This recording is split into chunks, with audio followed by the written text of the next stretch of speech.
if you're getting overwhelmed with all the choices out there, so am I. Flour, wax, live resin, rosin, diamonds, THC, juice. We're gonna stop. This video is going to help you find your lane. But before we do, you better be coming. DGC Growers Cup 2025. Bring the dank.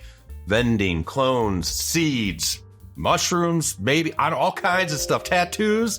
It's going to be a party June 7th for Million Hill, Longmont, Colorado. 50 plus strains. All you can toke all day. Help us pick the winner.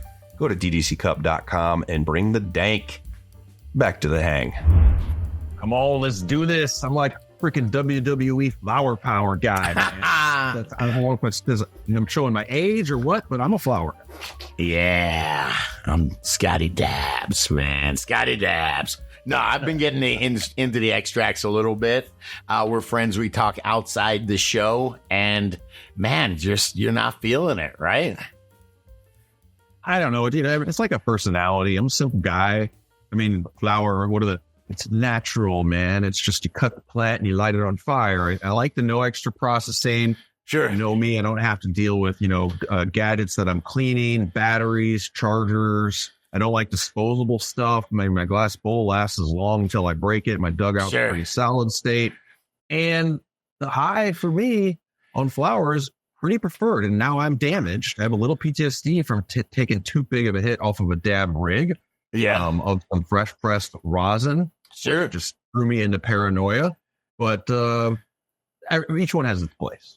Yeah, I mean, you obviously have a much different tolerance or a bit lower of a tolerance than somebody like Grambo, I'd say. But yeah, I mean, for most of us, I think a dab is you can do one and then feel the same way you did if you smoked a few bowls or a joint, so it just kind of, condenses down. That's what I think one of the big benefits of it is. Yeah, I think it was maybe in elementary school where they had the fake lungs with cotton in them. Yeah. And then squeeze them, how nasty they would get. So I believe there's not really much of an argument there. For me, I'm not a heavy smoker, so it's not really much of an equation. I don't consider if I'm burning a half gram to a gram a day, that, could it be better? And I also, just try to exercise my lungs. But that is true. When you clean your bowl and you see all that resin and rosin in that, that's also affecting your lungs a little bit, sure, or a lot, depending on your consumption rate. Yeah, I mean, you're burning the material, the plant material. It's the stuff that makes smoke. Grambo would say it. It's the difference between smoke and vapor, right? Vaporized oil. Yes, I blew a hit into a balloon one time. I blew a dab into a balloon and just let it kind of condense, and I cut it open, and there was a bunch of you could probably scrape another dab from it. And I was like, uh-oh, that's not good. Yeah, right. It's not good. Where do it go? Man, what do you think about the buzz, though, man? I just got to ask, what do you think about the buzz? You really think that flower buzz is superior? I mean, it does have much different, terpenes, combinations of terpenes, right? Full spectrum. I can't say superior because everybody's different. If I take a one hit or I rip a bong, that's two different things. I don't definitely ripping a bong is something I'm careful of because you can get that cough that lasts like the next hour. The old cough. Yep. Or the next 3 weeks.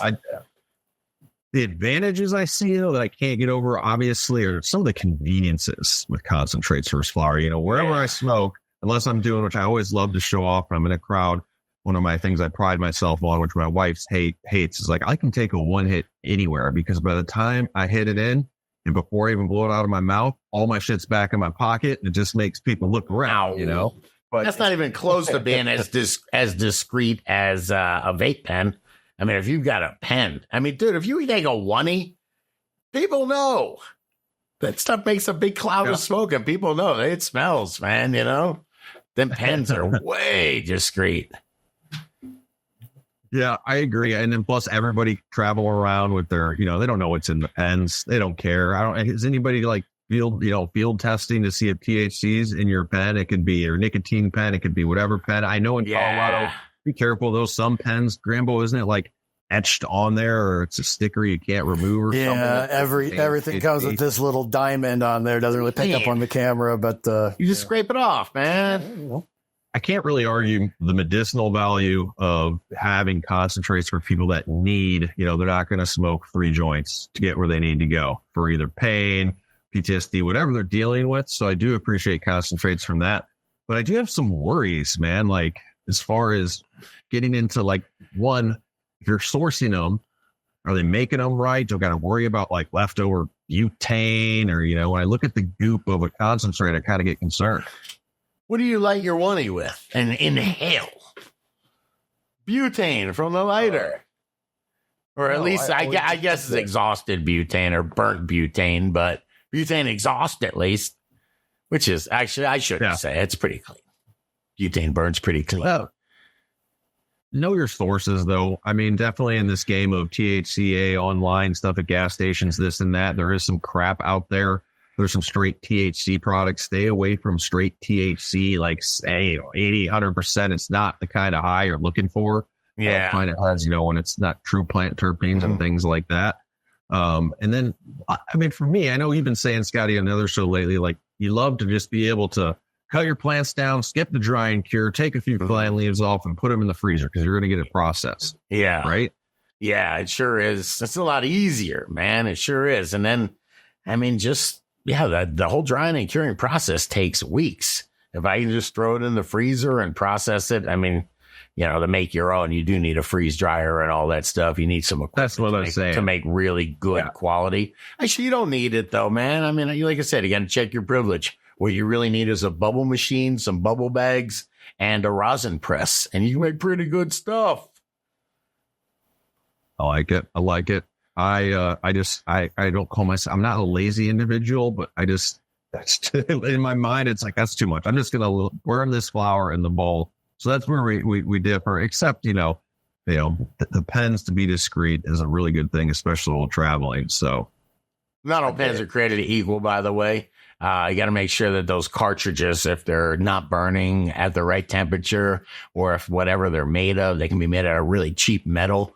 So just be careful with that. Buy quality. And I telling you, I was just hanging out with my mom, who I don't let her know I smoke weed. Okay, dude.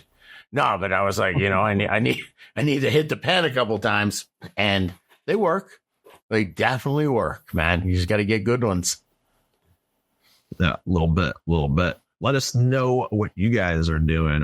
I mean, I've just learned recently there are some people that are just completely concentrate only, zero flower, not even interested, and sometimes only interested in certain types of concentrates. So there's a whole like subcultures going on here. Are you guys concentrate people? Let me know in the comments below. Are you old school flower power? I thought it was age related, but Scotty's totally into the concentrates now. He's an old guy, right? So give us some comments below. Yes. And come on, Rambo, you know what they should do? What's that? If they like this video, okay, they should hit the like button, man. If they want, they can subscribe by hitting the subscribe button. We should all do is share this video with another grower and check out the other couple of videos YouTube's recommending, because Grambo thinks you'll dig them. I do.